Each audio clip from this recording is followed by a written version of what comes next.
Hi all. आज हम जो क्वेश्चन पेपर सॉल्व करेंगे वो है 2024 का। ठीक है, और ये लेवल 1 वालों का पेपर हुआ था। ठीक है, ये लेवल 1 पेपर है। इसकी जो सीरीज़ है वो आई है। इसमें सबसे पहला पोर्शन है सीडीपी। ठीक है, तो पहला क्वेश्चन देखते हैं।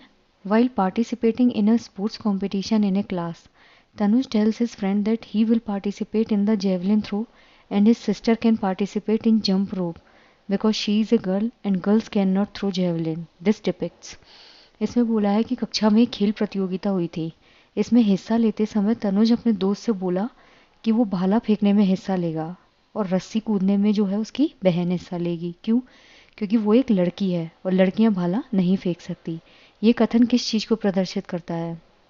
ये क्वेश्चन आप कई बार सॉल्व कर चुके होंगे, तो इसका जो करेक्ट आंसर होगा दैट इज जेंडर रूढ़िवादिता, यानी कि जेंडर स्टीरियोटाइप। जेंडर स्टीरियोटाइप होता है जहाँ पर ये बोला जाता है कि तुम लड़का होकर ये काम करोगे और तुम लड़की होकर ये काम करोगे। बेसिकली ये चीज़ डिनोट की जाती है कि जैसे कई बार लड़के रोने लगते हैं तो बोला नहीं जाता कि लड़का हो के लड़कियों जैसे रो रहे हो, वही चीज़ है। जेंडर समानता होता है, एक जेंडर इक्वेलिटी होता है और एक जेंडर इक्विटी होता है। जेंडर इक्विटी मतलब होता है कि लेट सपोज जब आप किसी चीज़ को एक समान तराजू में रखते हैं। कैसे? मान लीजिए यहाँ पे भाला फेंक प्रतियोगिता हो रही थी। ठीक है, इसमें एक लड़का पार्टिसिपेट कर रहा था और ये लड़की पार्टिसिपेट कर रही थी। अब मान लीजिए ये 25 किलो की कोई गेंद को उठाती है। ठीक है, तो लड़की से ये एक्सपेक्ट करना गलत है ना कि वो भी 25 किलो की गेंद उठाए। तो उस केस में क्या करते हैं, इसके वेट को थोड़ा सा रिड्यूस कर दिया जाता है।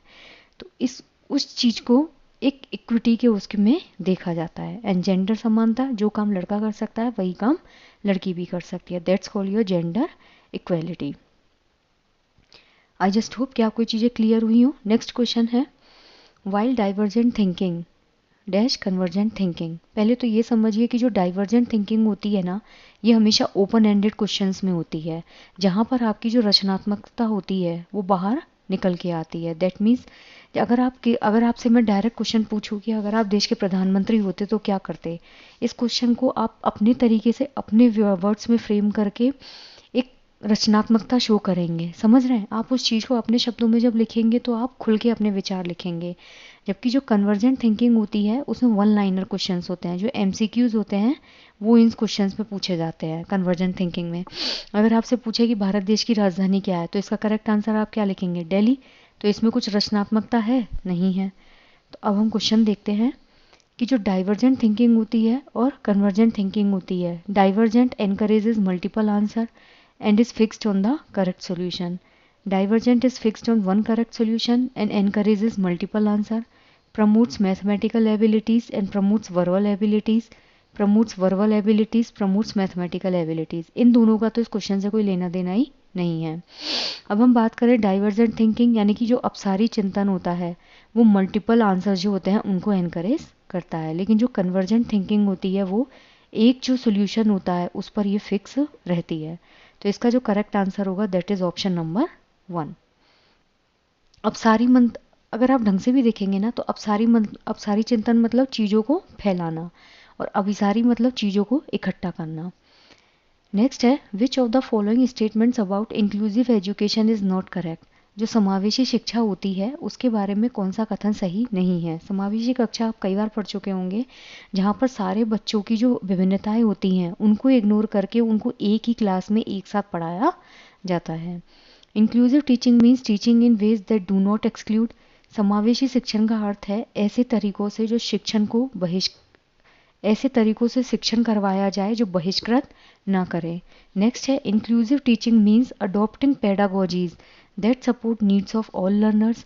समावेशी शिक्षण का अर्थ है उस शिक्षा शास्त्र को अपनाना जो सभी शिक्षार्थियों की आवश्यकताओं को समर्थन करता है। नेक्स्ट है an inclusive classroom accommodates differences in language styles and promotes collaboration। जो समावेशी शिक्षा है उसमें भाषा शैली में जो अंतर है उसको समायोजित करता है और सहयोग को बढ़ावा देता है। नेक्स्ट है an inclusive classroom centres around fixed curricular and standard assessment. निश्चित पाठ्यचर्या और मानक मूल्यांकन के आसपास ही समावेशी शिक्षा का केंद्र होता है। अगर आप ढंग से पढ़ेंगे तो इसका आंसर आपको खुद ही मिल गया होगा। जो समावेशी शिक्षा होती है वो ऐसे तरीकों से शिक्षण होता है जो बहिष्कृत ना करें, यानी कि अलग अलग तरीकों से जब आप बच्चों को पढ़ाते हैं, ठीक है, और किसी भी बच्चे की जो कल्चर है उसको लेके आप उसको एक्सक्लूड ना करें। मतलब ये नहीं कि ये बच्चा इस बैकग्राउंड से है तो आप उसको बाहर कर दें। ये समावेशी शिक्षा होती है। समावेशी शिक्षा का अर्थ उस शिक्षा शास्त्र को अपनाना जो सभी शिक्षार्थियों की जो आवश्यकताओं को समर्थन करे। ऑब्वियसली मान लीजिए ए बच्चे की नीड अलग है, बी बच्चे की नीड अलग है, तो उनकी ज़रूरतों को समझ के जब आप किसी चीज़ को समझाते हैं तो वो भी समावेशी शिक्षा का भाग होता है। भाषा शैली में अंतर, मान लीजिए ये कोई बच्चा है जो इंग्लिश में बात कर रहा है, ये कोई बच्चा है जो हिंदी में बात कर रहा है, ये कोई जो बच्चा है जो अपनी खुद की लैंग्वेज में बात कर रहा है, तो इन सब की जो लैंग्वेज डिफरेंस है उसको क्या करेगी, वो समायोजित करेगी और सहयोग को बढ़ावा देती है। लेकिन जो फोर्थ है वो क्या है, यहाँ गलत है। और आपसे क्या पूछा था, नॉट करेक्ट। निश्चित करिकुलम जो होता है और जो स्टैंडर्ड असेसमेंट होते हैं वो समावेशी कक्षा को कभी भी प्रमोट नहीं कर सकते और ये कभी भी समावेशी शिक्षा का सेंटर नहीं होता है। अगर आप करिकुलम को फिक्स कर देंगे ना तो उस केस में आप बच्चों की जो नीड है उसको ध्यान में रख ही नहीं सकते। ठीक है, so the correct option for this question will be option number 4। Next है assertion and reason. Learners construct their own knowledge based on what they already know. जो शिक्षार्थी होता है वो पहले से जानता है, उसके आधार पर वो अपने ज्ञान का निर्माण करता है। क्यों? Finding patterns and making linkage with previous knowledge helps learner to process information meaningfully. इसमें बोला है कि जो बच्चा पहले से जिस नॉलेज को जानता है उसके आधार पर ही वो अपने नए ज्ञान का निर्माण करता है। ये बिल्कुल सही बात है। क्यों? पैटर्न ढूंढना और पिछले ज्ञान के साथ जुड़ाव बनाने से जो शिक्षार्थी होते हैं उनको जानकारी को सार्थक रूप से संसाधित करने में मदद मिलती है। ठीक है, तो इसका जो करेक्ट आंसर होगा वो ए और आर दोनों ही सही हैं और जो आर है रीज़न वो असर्शन को अच्छे से डिफाइन करता है। मान लीजिए अगर मैं आपको एक टॉपिक पढ़ा रही हूँ, साइंस से रिलेटेड कोई भी टॉपिक ले लीजिए आप, अगर मैं आपको सेल ऑर्गेनेल्स पढ़ाऊँ, ठीक है, या फिर मैं आपको समावेशी शिक्षा पढ़ा रही हूँ, ठीक है, तो उसके बारे में आप पहले से जो चीज़ जानते हैं उसके बेसिस पर जो कुछ भी मैं नया आपको बता रही हूँ वो आपको क्या करेगा, हेल्प करेगा। ठीक है, क्योंकि वो टॉपिक आपके लिए नया नहीं है। उस केस में क्या होगा, जो प्रीवियस नॉलेज आपकी है उसके साथ आप चीज़ों को लिंक करेंगे। ठीक है, और एक मीनिंगफुल वे में आप चीज़ों को अंडरस्टैंड करेंगे। So the correct option is option number 1। Next question है assertion and reason. Childhood is experience differently by children across culture, childrens development is universal. इसमें बोला है कि बच्चों के द्वारा जो बचपन है वो अलग अलग संस्कृतियों से अलग अलग तरीके से अनुभव किया जाता है और बच्चों का जो विकास है वो सार्वभौमिक है। इसमें जो पहला स्टेटमेंट है ना कि जो बच्चे होते हैं उनका जो चाइल्डहुड होता है वो अलग अलग कल्चर में अलग अलग होता है। मेरे घर का कल्चर बहुत अलग है, आपके घर का कल्चर अलग है, किसी और बच्चे का कल्चर अलग है। मान लीजिए जो यूएस और यूके होते हैं वहाँ पे बच्चों को क्या करते हैं, जो चाइल्डहुड स्टेज होती है वहाँ से ही क्या करते हैं, उनको रिस्पॉन्सिबल बनाना सिखा दिया जाता है। और हमारे यहाँ जो एडोलेसेंस एज होती है उस तक भी बच्चे इतने रिस्पॉन्सिबल नहीं होते। तो ये क्या है, ये बिल्कुल सही है। लेकिन बच्चों का विकास सार्वभौमिक है, ये गलत है। क्यों? यही इसी लाइन में डिफाइन होगा कि जो डेवलपमेंट होता है उसकी जो स्टेजेस होती है ना, कि पहले आपकी चाइल्डहुड स्टेज आएगी, फिर आपकी एडोलेसेंस स्टेज आएगी, उसके बाद आपका अडल्टहुड आएगा, सबसे पहले आपकी इन्फेंटहुड स्टेज आएगी। ठीक है, ये स्टेजेस सारी सार्वभौमिक होती हैं लेकिन विकास सार्वभौमिक नहीं होता। मेरे घर मेरा जो विकास है वो मेरे कल्चर के हिसाब से अलग होगा, आपका जो विकास है वो आपकी कल्चर से बिल्कुल अलग होगा। ठीक है, तो बच्चों का जो विकास होता है वो कभी भी यूनिवर्सल नहीं होता। हर बच्चे की कल्चर में डेवलपमेंट अलग अलग होता है। तो यहाँ पे ए तो सही है लेकिन आर जो है वो गलत है। So the option 3 is correct answer for question number 5। Next है according to attribution theory of motivation which of the following is more likely to result in persistent effort and improve performance. अभिप्रेरणा का जो आरोपण सिद्धांत होता है, अभिप्रेरणा होता है मोटिवेशन। जब आप किसी भी चीज़ को करने के लिए मोटिवेटेड होते हैं तो उसे हम बोलते हैं अभिप्रेरणा। आरोपण सिद्धांत, मान लीजिए अगर आप सक्सेस होते हैं किसी चीज़ में, सक्सीड होते हैं, या फिर आप फेल्योर होता है किसी चीज़ में, तो आप क्या करेंगे, दूसरे के ऊपर ब्लेम लगाते हैं। आरोपण मतलब किसी और चीज़ के ऊपर आरोप लगाना। उसके अनुसार निम्नलिखित में से किससे लगातार कोशिश और बेहतर प्रदर्शन करने की संभावना है। सफलता के लिए आंतरिक आरोपण और असफलता के लिए बाहरी आरोपण। अगर आप सफल हो गए तब तो आप आंतरिक आरोपण मतलब मेरे इनर जो मोटिवेशन है उसकी वजह से आप पास हो गए। अगर आप फेल हो गए तो इस टीचर ने मुझे अच्छे से नहीं पढ़ाया। सफलता के लिए बाहरी आरोपण, अगर आप पास हो जाते हैं तो बोलते नहीं है कि इस बंदे की वजह से मैं पास हुआ हूँ या फिर इनकी वजह से मैं पास हुआ हूँ। असफलता के लिए आंतरिक आरोपण, अगर आप फेल होते हैं तो आप इस चीज़ को एनालाइज करते हैं कि मैं फेल हुआ तो हुआ क्यों। असफलता सफलता दोनों के लिए आंतरिक आरोपण, असफलता सफलता दोनों के लिए बाहरी आरोपण। तो इसका जो करेक्ट आंसर होगा दैट इज ऑप्शन नंबर 3। अगर आप फेल होते हैं तो भी आप इंटरनली मोटिवेटेड, मतलब इंटरनली चीज़ों को सोचते हैं कि अगर मैं फेल हुआ हूँ तो मैं कहाँ लैक कर रहा हूँ। और अगर आप सक्सीड होते हैं तो भी आप इस चीज़ को ध्यान में रखते हैं कि इंटरनली मैंने कहाँ ऐसा अच्छा काम किया है, मतलब कहाँ अच्छे से कॉन्सेप्ट्स मेरे क्लियर हुए हैं जो मैं पास हुआ हूँ। तो यानी कि असफलता और असफलता दोनों के लिए ही जब हम इंटरनली एट्रीब्यूट करते हैं, चीज़ों को समझने की कोशिश करते हैं, तो वो क्या होता है आपका अभिप्रेरणा का जो आरोपण सिद्धांत है उसमें लगातार कोशिश और बेहतर प्रदर्शन आप करते हैं। ठीक है, लेट सपोज अगर सीटेट का एग्ज़ाम आपका क्लियर नहीं होता, ठीक है, तो आप क्या करेंगे, ये तो नहीं ना किसी दूसरे के ऊपर ब्लेम करना स्टार्ट कर देंगे कि इस टीचर ने अच्छा नहीं पढ़ाया या उस टीचर ने अच्छा नहीं पढ़ाया, नहीं। आप खुद के अंदर झांक के देखेंगे कि कहाँ जो है वो आप अच्छे से प्रैक्टिस नहीं कर पाए, तो उस केस में क्या होगा, आप नेक्स्ट टाइम बेहतर प्रदर्शन करेंगे और कंटिन्यूअस आप क्या करेंगे, एफर्ट्स डालेंगे। So the correct option is option number 3। Next question है, which of the following is a key principle of progressive education. जो प्रगतिशील शिक्षा होती है उसका एक प्रमुख सिद्धांत है। छात्रों को सीखने के मापने के लिए मानकीकृत परीक्षण सबसे अच्छा तरीका है, नहीं। जो स्टैंडर्ड टेस्ट होते हैं ना वो कभी भी एक मतलब स्टूडेंट्स के मेजरमेंट के लिए सही तरीका नहीं होता है। छात्रों को अपने शिक्षकों से ज्ञान का निष्क्रिय प्राप्त करता होना चाहिए, नहीं। अगर बच्चा ही पैसिव स्टेज में है तो टीचर एक्टिव होके क्या करेगा, ठीक है। अगर मान लीजिए कोई भी टीचर आपको बहुत अच्छे से पढ़ा रहा है लेकिन आपको नॉलेज लेनी ही नहीं है, तो उस केस में क्या होगा, एजुकेशन हो पाएगी, नहीं हो पाएगी। सीखना प्रामाणिक कार्यों पर आधारित होना चाहिए। पाठ्यचर्या पूर्व निर्धारित और सार्वभौमिक होनी चाहिए।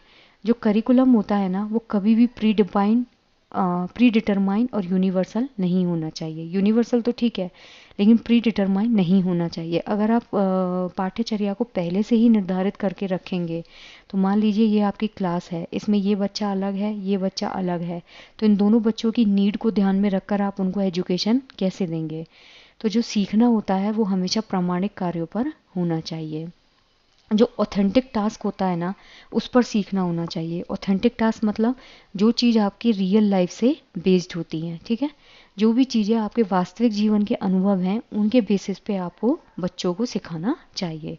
So the correct option is option number 3।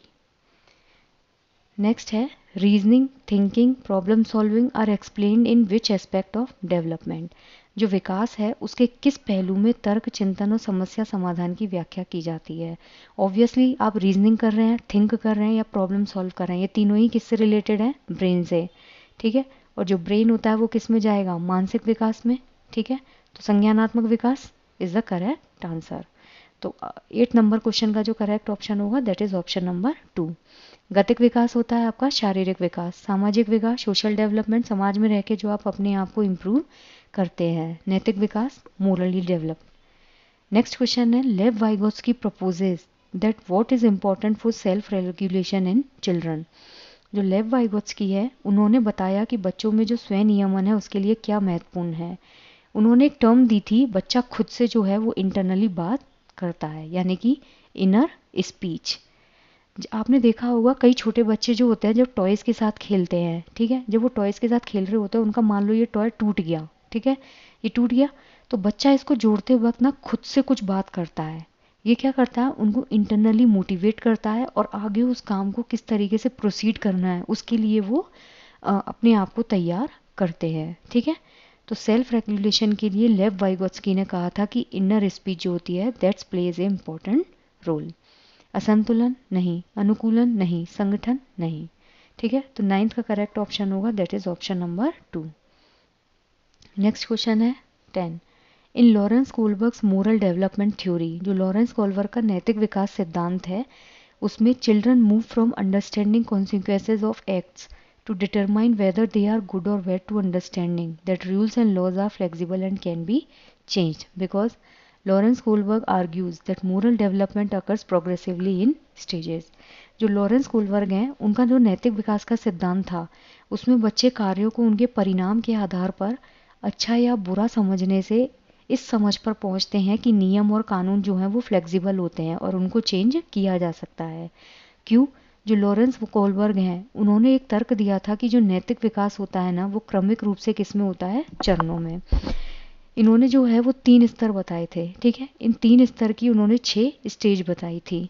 3 स्तर कौन से थे? पूर्व पारंपरिक, ठीक है, नेक्स्ट था पारंपरिक और थर्ड था पश्च पारंपरिक, ठीक है।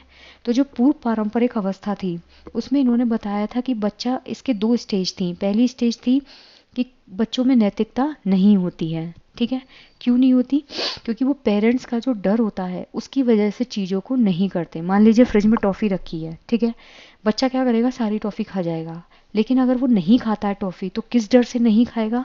ये तो नहीं ना कि बच्चे में नैतिकता है, वो इस चीज़ को समझेगा कि घर में कोई मेहमान आने वाला है इसलिए वो टॉफ़ी ना खाए या कोई भी मिठाई ना खाए। नहीं, वो इसलिए नहीं खाएगा क्योंकि उसको पता है कि घर पे जब पेरेंट्स वापस आएंगे तो उसे मार पड़ेगी। नेक्स्ट होता है टिट फॉर टैट। इसी की दूसरी स्टेज कौन सी होती है? टिट फॉर टैट, यानी कि मेरा क्या फ़ायदा है? अगर तुमने मेरा लंच बॉक्स खाया तो मैं तुम्हारा लंच बॉक्स खाऊंगा, तुमने मुझे एक थप्पड़ मारा तो मैं तुम्हें 4 थप्पड़ मारूंगा, ठीक है। दूसरा होता है अच्छा लड़का अच्छी लड़की। जो पारंपरिक स्तर होता है उसमें पहली स्टेज होती है अच्छा लड़का अच्छी लड़की। समाज में कुछ बच्चे ऐसे होते हैं जो अपने आप को बहुत अच्छे से रिप्रेजेंट करते हैं। तो आपने सुना होगा कि वो जब पेरेंट्स ऐसे बच्चों का उदाहरण देते हैं तो कई बच्चे सोचते हैं कि मैं भी अब उनके जैसे बिहेव करूँगा। दैट इज़ योर अच्छा लड़का एंड अच्छी लड़की।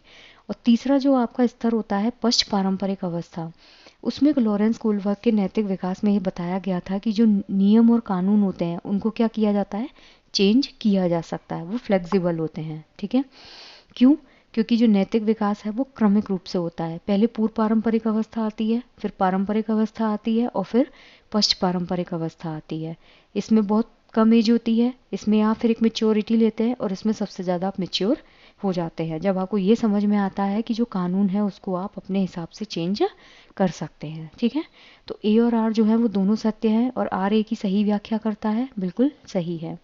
ए और आर दोनों सत्य है, ये गलत है, ये गलत है और ये गलत है। So the option 1 is correct answer. Next question है, as per Howard Gardner's theory. जो हार्वर्ड गार्डनर है उन्होंने 8 टाइप की थ्योरी बताई थी ऑफ मल्टीपल इंटेलिजेंस, यानी कि इन्होंने जो है वो बहुबुद्धि का सिद्धांत दिया था, ठीक है। Which of the following set represents correct match of the intelligence and associated characteristics. Harvard gardener के बहुबुद्धि सिद्धांत के अनुसार कौन सा सेट बुद्धि का उसकी विशेषताओं से मेल खाता है? इंट्रापर्सनल, दूसरों को समझना और उनके साथ संबंध स्थापित करने का कौशल नहीं। जो इंटरपर्सनल होता है उसमें दूसरों की जो दूसरे इंसान को रीड किया जाता है, ठीक है। ये ध्यान रखिएगा, जो इंटरपर्सनल होता है उसमें आप हमेशा दूसरों को रीड करते हैं। जैसे जो फिलॉसफी वाले लोग होते हैं, फिलोसॉफिकल लोग होते हैं, वो क्या करते हैं? दूसरों को समझने की कोशिश करते हैं, तो वो इंटरपर्सनल होता है। इंट्रापर्सनल होता है खुद को समझना, ठीक है। खुद को समझने जब आप खुद को रीड करने की कोशिश करते हैं दैट इज़ योर इंट्रापर्सनल। तार्किक गणितीय, नृत्य या क्रीड़ा संबंधी क्षमताएं, संगीत में प्रदर्शन या रचना करने का कौशल, स्थानिक प्राकृतिक वातावरण की सराहना करने का कौशल, ठीक है। तार्किक गणितीय, इसमें रीजनिंग होती है, मैथ्स के क्वेश्चन सॉल्व होता है, that is completely related with brain, ये गलत होगा। संगीत में प्रदर्शन होता है या फिर रचना होती है, बिल्कुल सही बात है। जो म्यूजिक होता है उसमें क्या करते हैं आप? परफॉर्मेंस देते हैं, या फिर कई देखा होगा ना ये कंपोजर है तो वो क्या करते हैं? गाने को कंपोज करते हैं। जो स्पेटियल होती है उसमें प्राकृतिक वातावरण नहीं होता है। मूर्तिकार जो होता है, मूर्तिकार के अंदर स्पेटियल जो इंटेलिजेंस है वो होता है। So the correct option is third. Next question है, which of the following statement is not correct about learning. जो अधिगम है उसके बारे में कौन सा कथन सही नहीं है? Not correct about learning. अधिगम शिक्षार्थी के पूर्व ज्ञान पर निर्भर करता है, बिल्कुल सही बात है। अधिगम का तात्पर्य पूर्व वैचारिक स्कीम्स के पुनर्गठन से होता है। लर्निंग जो होती है वो जो सोशल एक्शन है उसके थ्रू फैसिलिटेट होती है, यानी कि सामाजिक क्रिया द्वारा संसाधित होती है। लर्निंग एक प्रोसेस नहीं बल्कि एक प्रोडक्ट है। जो लर्निंग होती है वो प्रीवियस नॉलेज पर बेस्ड होती है। ऑब्वियसली आपको अगर पहले से किसी चीज़ का ज्ञान है तो आपको नई नॉलेज लेने में वो फ़ायदा करेगा, ये बिल्कुल सही है। अधिगम सोशल होती है, आप समाज में जितने लोगों के साथ इंटरेक्शन करते हैं आप उतना ही ज़्यादा अधिगम करते हैं। अधिगम का तात्पर्य पूर्व वैचारिक स्कीम के पुनर्गठन से है, बिल्कुल सही है। जो लर्निंग होती है उसमें आपके जो पहले से कंसेप्ट्स बने हुए होते हैं आप क्या करते हैं उनको धीरे धीरे रीऑर्गेनाइज करते हैं, ठीक है। मान लीजिए अभी मैंने आपको बताया था अगर मुझे आपको समावेशी शिक्षा पढ़ानी है तो आप क्या करेंगे, पहले से ही आपको उस टॉपिक की जो नॉलेज है उसको आप उस चीज़ से लिंक करेंगे जो मैं पढ़ा रही हूँ और धीरे धीरे चीज़ों को रीऑर्गेनाइज करते हैं। अधिगम एक प्रक्रिया नहीं बल्कि उत्पाद है, गलत। लर्निंग जो है वो प्रोडक्ट नहीं है, ऐसा नहीं है कि आपको सीधे लर्निंग एक दिन के अंदर आ जाएगी या एक मिनट में आ जाएगी। आप धीरे धीरे धीरे धीरे बचपन से मृत्यु तक कुछ ना कुछ सीखते हैं, दैट्स कॉल्ड योर लर्निंग। आप हमेशा कुछ ना कुछ नया सीखते हैं, तो अधिगम क्या है, एक प्रोसेस होती है ना कि एक प्रोडक्ट होता है। So the option 4 is correct answer. Next question है problem solving is fostered by, जो समस्या समाधान कारक है उसको क्या बढ़ाता है। अब सारी चिंतन, कार्यात्मक स्थिरता, निष्क्रिय अनुसरण और प्रतिक्रिया सेट, ठीक है। अब सारी चिंतन होता है डाइवर्जेंट थिंकिंग। अगर आपको उससे पूछे कि मान लीजिए मैं आपको कोई क्वेश्चन दे रही हूँ उसको आप 50 तरीके से लिख सकते हैं, ठीक है। कार्यात्मक स्थिरता, आप एक ही चीज़ को बार बार एक ही तरीके से कर रहे हैं। निष्क्रिय अनुसरण, पैसिव, जहाँ पे चीज़ पैसिव हो गई वो तो वैसे भी नहीं होगा। प्रतिक्रिया सेट, जब आप एक ही चीज़ को सॉल्व करने के लिए एक ही तरीका अपनाते हैं, ठीक है, दैट इज कॉल्ड योर प्रतिक्रिया सेट। तो इसका जो करेक्ट आंसर होगा that is option 1। Problem solving जो स्किल होती है, किसी भी प्रॉब्लम को सॉल्व करने के लिए आपको अलग अलग तरीके से सोचना होता है, यानी कि आपको अपना एरिया बढ़ाना पड़ेगा। कार्यात्मक स्थिरता, अगर आप स्थिर हो गए तो वैसे ही गलत हो जाएगा। प्रतिक्रिया सेट गलत है। So the correct option is option number 1। Next question है according to Kohlberg theory of moral development at what stages are children self centred and see their own benefit in doing something. अभी बताया था कि जो Kohlberg की theory है नैतिक development की, नैतिक विकास की, उसमें किस स्टेज पर जो बच्चे होते हैं वो सेल्फ सेंटर्ड होते हैं और वो किसी भी चीज़ में अपना खुद का बेनिफिट देखते हैं। कोलबर्ग के नैतिक विकास सिद्धांत के अनुसार किस स्तर पर बच्चे आत्मकेंद्रित होते हैं और किसी कार्य को करने में वो अपना ही लाभ देखते हैं। पहले स्तर के पहले चरण में नहीं, पहला स्तर क्या होता है, पूर्व पारंपरिक स्तर। इसमें बच्चा जो होता है वो क्या करता है, पेरेंट्स के डर की वजह से चीज़ें नहीं करता, ठीक है। पहले स्तर के दूसरे चरण में, बिल्कुल सही बात है, इसमें क्या होता है, इसमें होता है टिट फॉर टैट, ठीक है।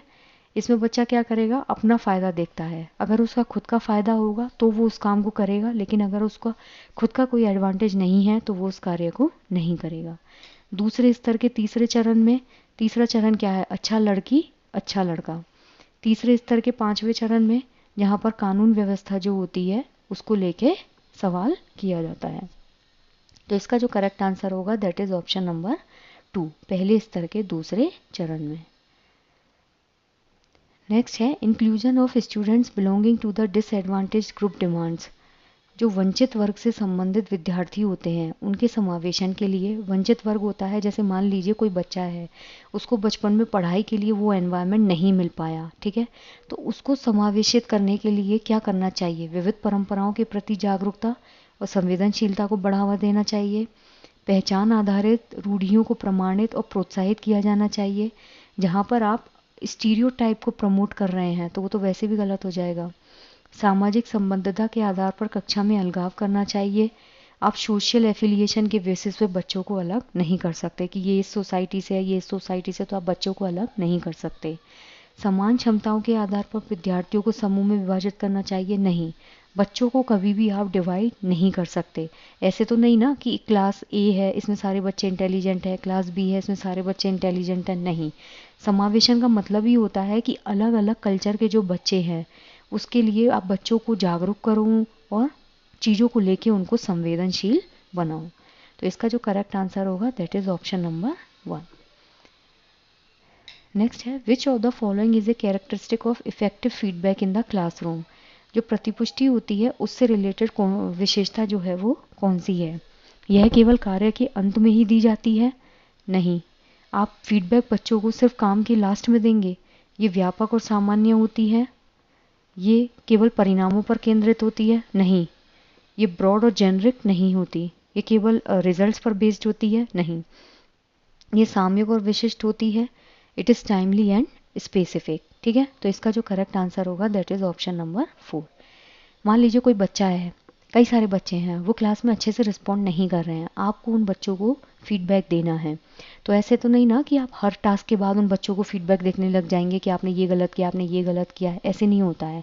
आप क्या करेंगे, एक टाइम चूज़ करेंगे। ठीक है, एक पर्टिकुलर टाइम के बाद बच्चों को फीडबैक दिया जाता है और फीडबैक हमेशा स्पेसिफिक होता है। हर टास्क के बाद फीडबैक नहीं दिया जा सकता। मान लीजिए उन्होंने कुछ टास्क गलत किए हैं, तो उसके बाद आप बच्चों को फीडबैक दीजिए कि आपने ये क्वेश्चंस गलत किए, आपने ये काम गलत किया। तो जो फीडबैक होता है वो हमेशा टाइमली और स्पेसिफिक होता है। Option 4 is correct. नेक्स्ट है proximodistal principle state that in infancy.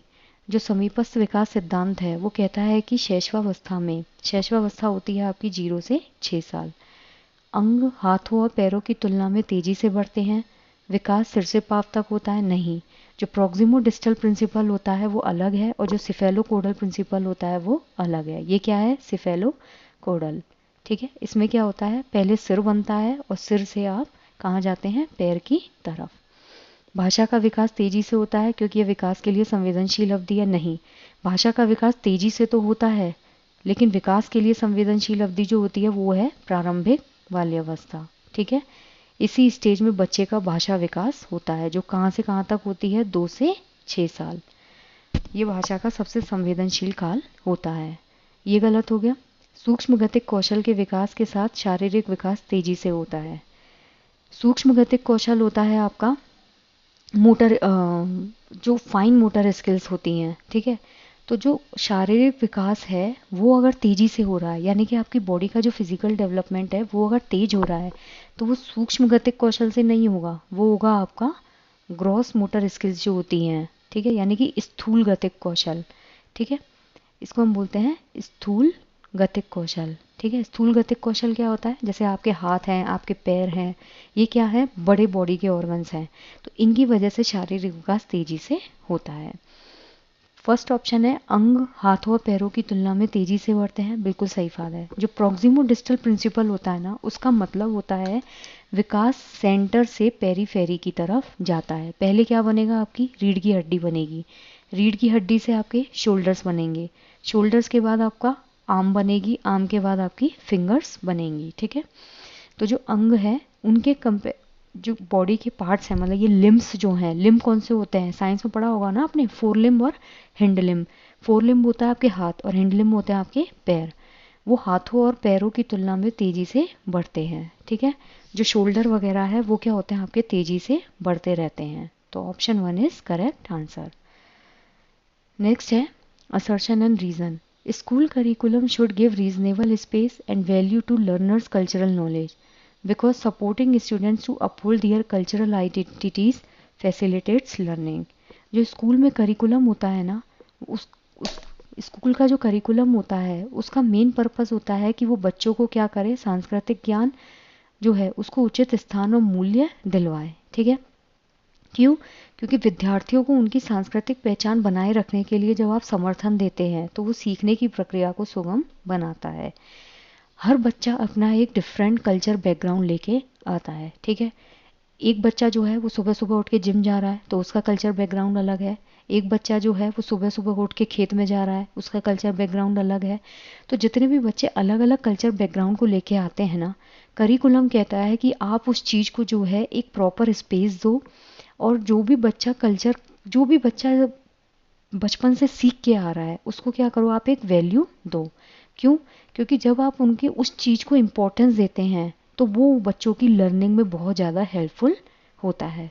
ठीक है, तो यहाँ पे ए और आर दोनों ही सही हैं और जो आर है वो ए को अच्छे से एक्सप्लेन करता है। ठीक है, तो इसका जो करेक्ट आंसर होगा दैट इज ऑप्शन नंबर 1। ए और आर दोनों सही हैं और ए की आर जो है वो सही व्याख्या करता है। ठीक है, नेक्स्ट क्वेश्चन है question number 19। Which of the following wouldn't be characterised as a formative assessment. Formative assessment होता है और एक आपका होता है समेटिव असेसमेंट। जो फॉर्मेटिव होता है वो होता है आपका रचनात्मक, यानी कि इसमें बच्चे की कहाँ चेंजेस की ज़रूरत है, कहाँ उसको इम्प्रूवमेंट की ज़रूरत है, उस पर ध्यान दिया जाता है। और जो समेटिव होता है वो ईयर एंड में होता है, ठीक है। इसमें जो है बच्चे की लास्ट में बता दिया जाता है कि आपने कितना अचीव किया है और कितना नहीं। तो यहाँ पर पूछा है कि निम्नलिखित में से किसे रचनात्मक मूल्यांकन नहीं माना जाएगा। छात्रों के पूर्व ज्ञान को निर्धारित करने के लिए एक नई अवधारणा की शुरुआत में किया गया आकलन। छात्र और शिक्षकों को अग्रगामी प्रतिपुष्टि प्रदान करने के लिए कक्षा के दौरान किया गया मूल्यांकन। एक मूल्यांकन कार्य जो मानदंड के एक मानक पैमाने के अनुसार छात्रों की तुलना करने में सहायक होता है। एक आकलन एक छात्र के सीखने में गलत धारणाओं की पहचान करने के लिए प्रयोग किया जाता है। अब यहाँ पर आप इस ऑप्शन को ढंग से देखिए, छात्रों की तुलना, तो ये तो वैसे भी गलत हो गया कि ये एक ऐसा मूल्यांकन जो मानदंड यानी कि स्टैंडर्ड जो पैमाना होता है, एक स्टैंडर्ड सेट जो होता है क्राइटेरिया, उसके बेसिस पे बच्चों को कंपेयर करता है। ये फॉर्मेटिव असेसमेंट का पार्ट नहीं है, ये समेटिव असेसमेंट होता है। छात्र और शिक्षकों को अग्रगामी प्रतिपुष्टि यानी कि जब फीडबैक देते हैं, ठीक है, जो ऑनगोइंग फीडबैक दिया जाता है क्लास में, जैसे जैसे फॉर्मेटिव असेसमेंट होते हैं तो आप क्या करते हैं, बच्चों को तुरंत क्या करते हैं, फीडबैक देते हैं। लेट सपोज FA1 हुआ तो उसके बाद क्या करेंगे, आप बच्चों को फीडबैक देंगे। फिर FA2 हुआ, उसके बाद भी आप बच्चों को फीडबैक देंगे, ठीक है। पूर्व ज्ञान को निर्धारित करने के लिए बच्चे जो है वो न्यू कॉन्सेप्ट को प्रीवियस नॉलेज से कनेक्ट करते हैं, ठीक है। तो उसके लिए क्या करते हैं, हम एग्ज़ाम लेते हैं, वो भी फॉर्मेटिव असेसमेंट है। बच्चे किसी गलत कॉन्सेप्ट को बना रहे हैं या कि मिसकंसेप्शन बना रहे हैं तो उस केस में भी हम फॉर्मेटिव असेसमेंट करते हैं।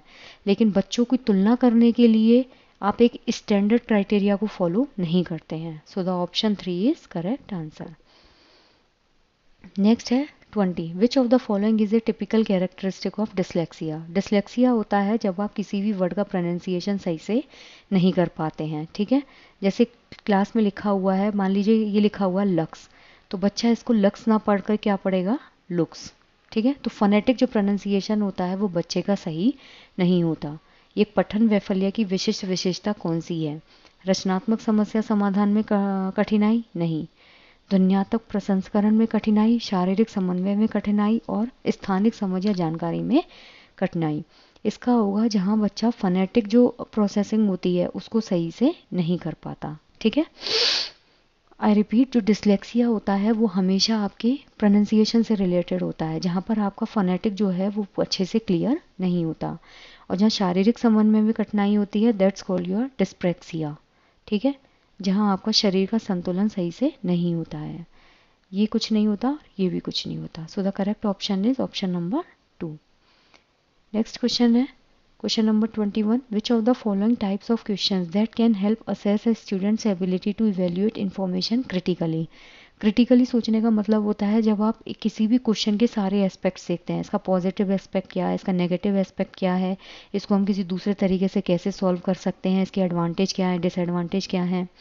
निम्न में से किस प्रकार का जो प्रश्न है वो एक छात्र की जानकारी का गंभीर रूप से मूल्यांकन करने की योग्यता का आकलन करने में मदद करता है। अगर किसी भी बच्चे की डीप नॉलेज को टेस्ट करना हो, ठीक है, उसका डीपली अगर असेसमेंट या इवेल्युएशन करना हो तो आप कैसा प्रश्न जो है बच्चे से पूछेंगे। वे प्रश्न जो शब्द की सरल परिभाषा के लिए पूछते हैं, वे प्रश्न जो छात्र की व्यक्तिगत राय पूछते हैं, वे प्रश्न जो पाठ को मान्य करने वाले उदाहरणों के लिए पूछते हैं, वे प्रश्न जो किसी पाठ का सारांश मांगते हैं। इसका जो करेक्ट आंसर होगा दैट इज ऑप्शन नंबर 2, ठीक है। अगर आपको बच्चे की नॉलेज जाननी है तो बच्चे को आप ओपन एंडेड क्वेश्चन दो, ठीक है। तो जो ओपन एंडेड क्वेश्चन होगा उसमें क्या होगा, बच्चा फ्री हैंडेडली अपने जितने भी व्यूज़ हैं उनको पेपर पे लिखेगा। वे प्रश्न जो शब्द की सरल परिभाषा के लिए नहीं, अगर आप ऐसा क्वेश्चन देंगे बच्चों को जिसकी सिंपल डेफिनेशन हो तो उसमें बच्चे के कभी भी इवेल्युएशन नहीं हो पाएगा। पाठ को मान्य करने वाले उदाहरण नहीं, मान लीजिए आपने क्लास में कोई पाठ पढ़ा दिया, अब आप उसको बोल रहे हैं कि इसके एग्जाम्पल्स लिखो, तो वो भी गलत है। किसी पाठ का सारांश समराइजेशन अगर पाठ का आप करवाते हैं तो वो भी रटा रटाया होता है, लेकिन जो इंडिविजुअल राय होती है वो हमेशा बच्चा अपने मन से लिखता है। नेक्स्ट है impairment is a which condition while disability is a which condition. Impairment होता है कि जब आपका बॉडी जो है उसका कोई पार्ट डिसेबल्ड हो, यानी कि वो आपकी बॉडी में वो पार्ट हो ही नहीं, ठीक है। और इम्पेयरमेंट जो होता है उसकी वजह से जब आपकी बॉडी में डिसेबिलिटी आती है, ठीक है, तो वो एक अलग कंडीशन होती है। तो बाध्यता जो होती है किसी भी चीज़ को लेके आप जब बाधित होते हैं तो वो आपकी एक अक्षमता बन जाती है। इम्पेयरमेंट जो होगा वो हमेशा कैसा होता है, बायोलॉजिकल यानी कि जैविक होता है, ठीक है। जबकि जो डिसेबिलिटी होती है वो कैसी होती है, कार्यात्मक, वो फंक्शनल होती है। मान लीजिए आपका हाथ नहीं है, ठीक है, तो ये कैसा हुआ आपका इम्पेयरमेंट, मान लीजिए हियरिंग इम्पेयरमेंट है, आपको सुनाई नहीं देता, ठीक है, तो सुनाई जब आपको दे ही नहीं रहा है तो ये आपकी एक बायोलॉजिकल प्रॉब्लम हुई। तो hearing impairment is a biological problem. उसकी वजह से क्या होगा, आप किस चीज़ को लेकर डिसेबल हो जाएंगे, आप अच्छी तरीके से कम्युनिकेट नहीं कर पाएंगे, ठीक है। तो वो क्या हुआ आपका एक फंक्शनल अक्षमता। तो इसका जो करेक्ट आंसर होगा that is option number 1। Next है question number 23, which of the following aptly defines relationship between cognition and motion. निम्नलिखित में से कौन सा कथन संज्ञान और भावनाओं के बीच के संबंध को परिभाषित करता है। आपको ये चीज़ पता होनी चाहिए कि जो मानसिक विकास होता है, शारीरिक विकास होता है, ठीक है, सामाजिक विकास होता है और इमोशनल जो डेवलपमेंट होता है, ये चारों चीज़ें आपस में रिलेटेड होती हैं, ठीक है। अब यहाँ पर पूछा है कॉग्निशन एंड इमोशन, यानी कि संज्ञानात्मक जिसे हम मानसिक बोलते हैं, और इमोशन यानी कि व्यवहारात्मक।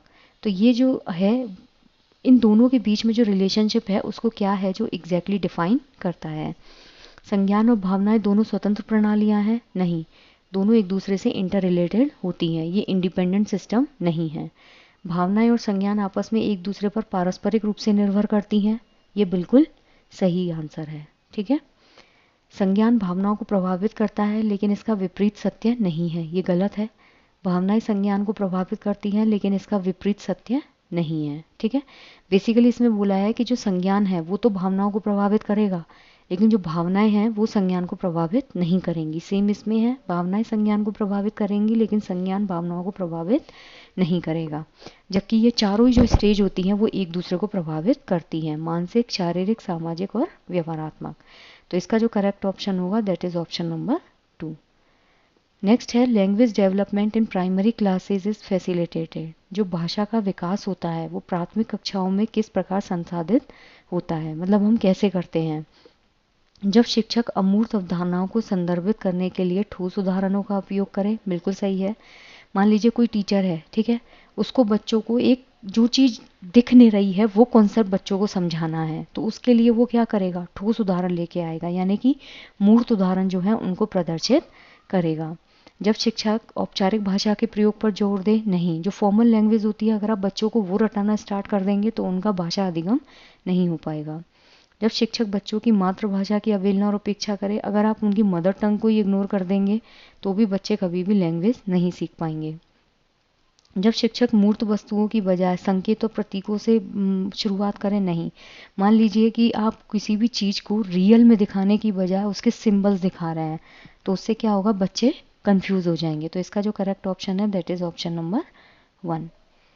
नेक्स्ट है which of the following correctly describes intrinsic motivation. जो आंतरिक अभिप्रेरणा होती है उसको सही रूप से क्या डिफाइन करेगा।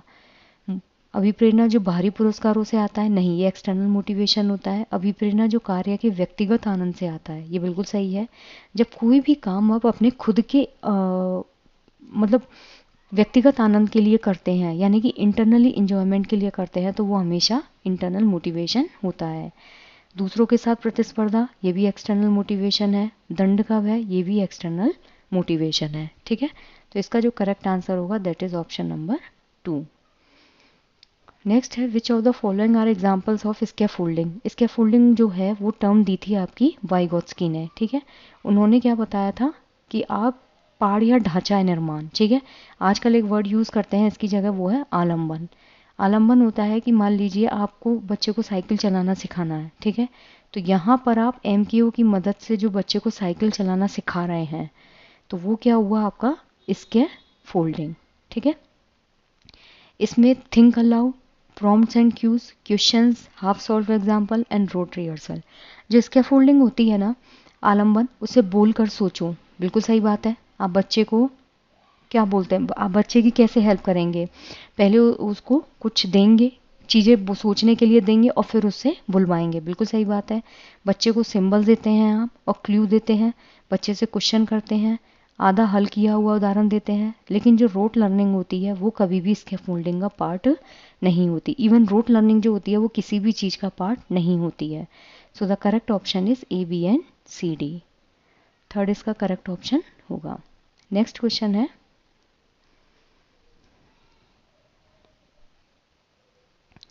इन द कोर्स ऑफ डेवलपमेंट के कोर्स में children achieve gross motor skill before fine motor skill, this indicates a development is. इन्होंने पूछा है विकास का जो क्रम होता है उसमें बच्चे सूक्ष्म पेशीय कौशल से पहले सकल पेशीय कौशल विकसित करते हैं। ये विकास की किस फेज को दर्शाता है? एनार्किक नहीं, लीनियर, विकास कभी भी रेखीय नहीं होता, विकास हमेशा कैसा होता है? स्पाइरल। ये क्वेश्चन कई बार पूछा है, विकास हमेशा स्पाइरल होता है, यानी कि वर्तुलाकार ऐसे। शीर्षगामी, सिफेलोकोडल, हेड टू टो, तो ये भी इसका करेक्ट आंसर नहीं होगा। इसका करेक्ट आंसर होगा प्रोक्सिमो डिस्टल। ठीक है, इसमें क्या होता है, बच्चे का जो मसल डेवलपमेंट होता है सेम चीज़ होगी, सबसे पहले सेंटर में डेवलप होगा और फिर उसके बाद वो पेरीफेरी की तरफ जाता है। सबसे पहले स्पाइन कॉर्ड बनेगी, उसके बाद आपका शोल्डर डेवलपमेंट होगा, शोल्डर डेवलपमेंट के बाद आपके लिम्स बनेंगे यानी कि भुजाएं, और फिर उसके बाद आपकी फिंगर्स का डेवलपमेंट होगा। अब इसमें बोला है सूक्ष्म कोशीय पेशल से सूक्ष्म पेशीय कौशल से पहले सकल पेशीय कौशल, मतलब सबसे पहले क्या होगा, आपका छोटी छोटी चीजें बनती हैं। ठीक है,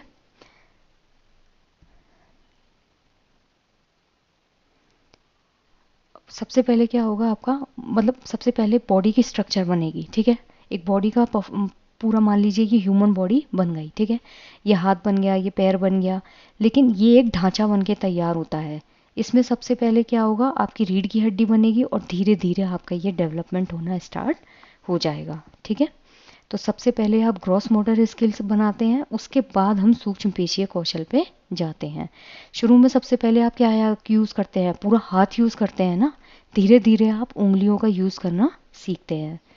नेक्स्ट क्वेश्चन है, जीन पियाजे की थ्योरी जो है संज्ञानात्मक डेवलपमेंट की, संज्ञानात्मक विकास की, उनके अनुसार विच of the following ability distinguish concrete operational thinking from pre operational thinking.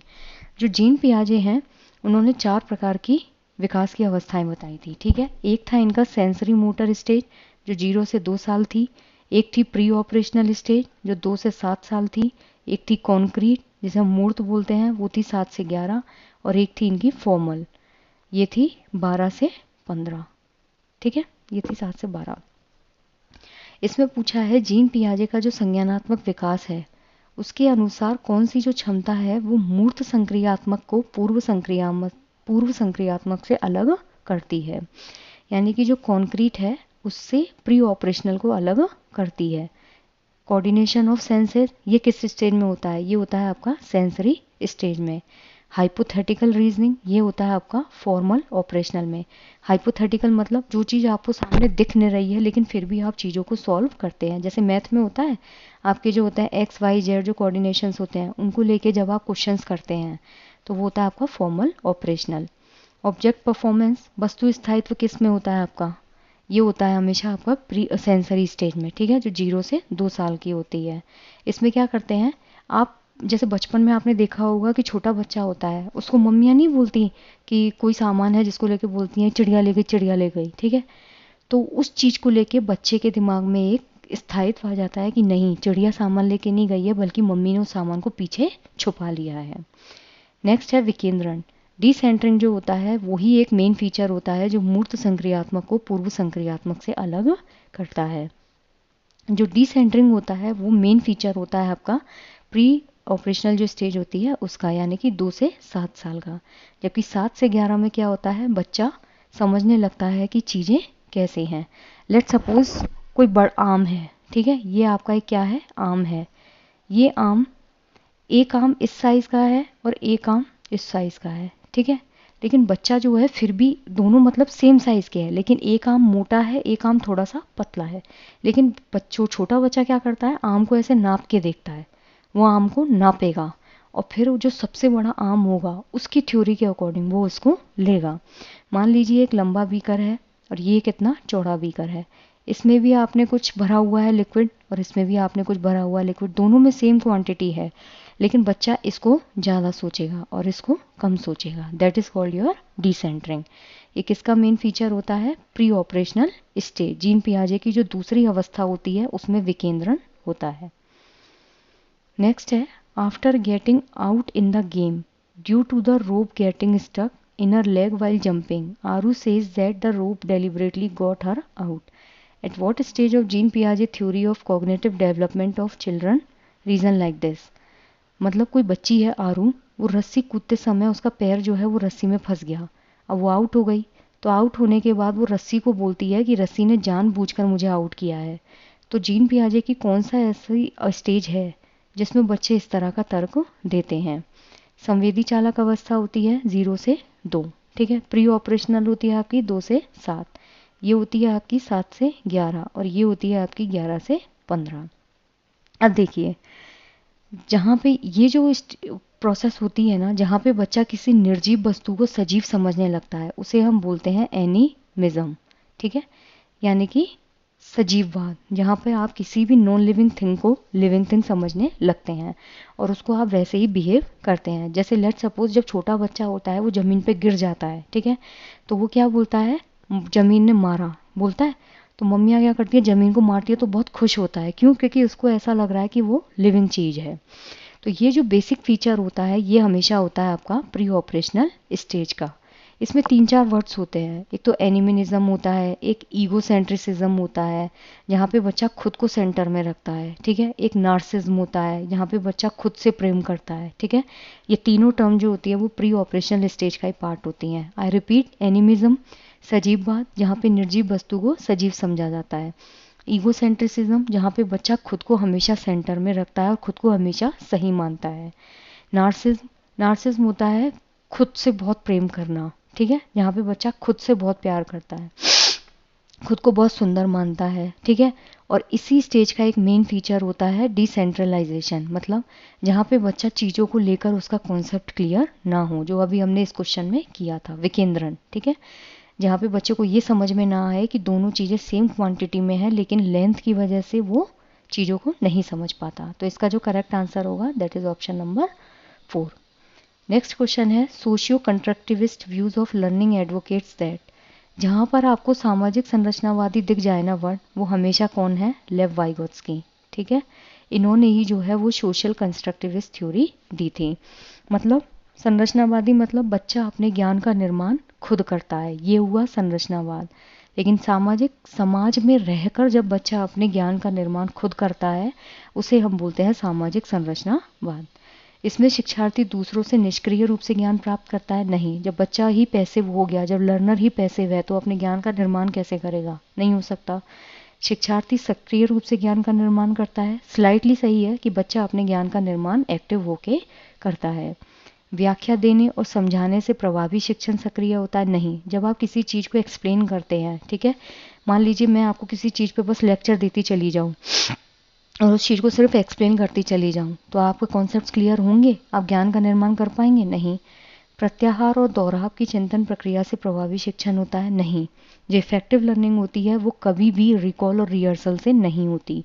Recall और रिहर्सल का मतलब होता है जैसे मान लीजिए आपने कोई चीज़ याद की तो आप उसको बार बार रिपीट करोगे जब तक कि वो प्रॉपर आपको रट ना जाए।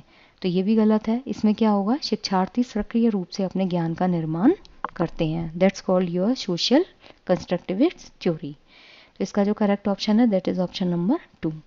आई जस्ट होप गाइज कि आपको ये चीज़ें क्लियर हुई हो। अगर कोई भी डाउट हो तो आप कमेंट सेक्शन में पूछ सकते हैं। Thank you.